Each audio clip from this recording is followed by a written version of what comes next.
दोस्तों, आज मुख्तार के दफन में उमड़ा सैलाब एक ऐसा विषय है, एक अनछुआ पहलू जिसके दूसरे पक्ष को देखना भी बहुत ज़रूरी है। वो ये कि मेरा मानना है कि यदि दुनिया में नाम कमाना है तो कुछ इस तरह से कमाओ। माफिया बन के भी लोग इतना सम्मान लेते हैं, आज जैसा कि हम देख पा रहे हैं, लोग उमड़ पड़े हैं उसके सम्मान में। तो ऐसा क्यों हुआ? क्या यही तरीका सही है? यह विचार करने योग्य है।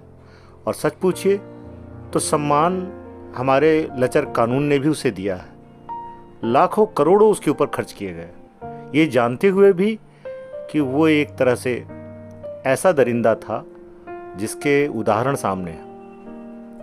आज कब्रिस्तान में लोग उसके पीछे जा रहे थे, उसके दर्शन करने के लिए उमड़ रहे थे। और अब मुझे ऐसा लगता है कि गेंद अब चुनावी माहौल है और ऐसे समय उसका जाना, माफिया की मौत होना, मिट्टी में मिल जाना, सच पूछिए तो एक पाले को ऐसा मौका दे गया जो चुनाव में उसके काम आएगा।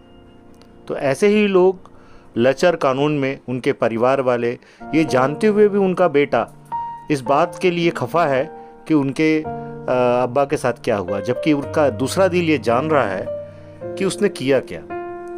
अदालत यूं ही किसी को कटघरे में नहीं रखती। तो ये तय था, सबको पता, जिसके साथ उन्होंने गलत किया वो सामने है खुले किताब की तरह। फिर भी ये लोग जो वोटर हैं, जो आने वाला कल है, उसके पीछे दौड़ रहा है। किस बात के लिए? एक ऐसी सम्मान के लिए जो जातिगत है। तो जाति में उलझा हुआ ये दिमागी दौर, जिसे सरकार से सब कुछ तो लेना है लेकिन सरकार की बुराई भी करना है, और वैसे लोगों के पीछे जाना है जो इस सम्मान के साथ जा चुका है। गलत काम करो और सम्मान पाओ, ये दिख रहा है। तो वैसे लोग पक्षधर हैं, कहते हैं ना कि कुछ गलत काम करो और उसको धोने के लिए कबूतर के सामने कुछ दाना डाल दो।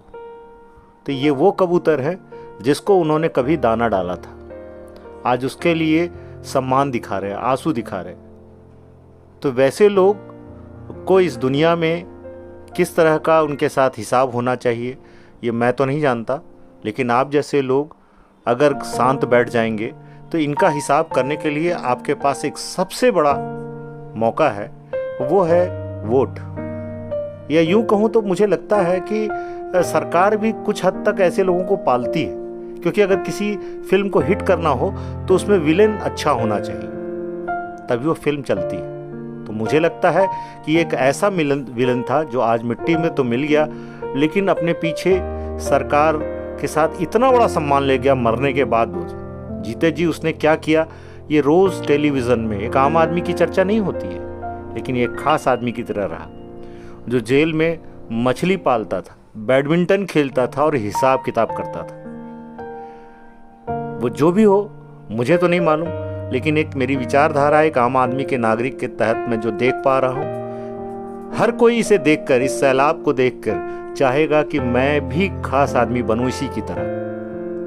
ये रॉबिन हुड का जो चेहरा उसने बनाया था वो यही खास आदमी बनने के लिए। तो क्या ये प्रश्न चिन्ह नहीं है हमारे लोगों पे, हमारे समाज पर? ऐसे लोग जो इसके पीछे दौड़ रहे हैं वो मुट्ठी भर लोग हैं, लेकिन कैमरे में ये जन सैलाब जो दिख रहा है ये देश की सोच नहीं है। कुछ लोग जो चोर के साथ भी बैठ जाते हैं,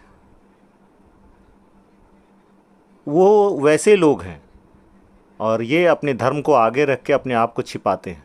धर्म किसी का भी हो, कैसा भी हो, वो कभी नहीं कहता कि गलत काम करो।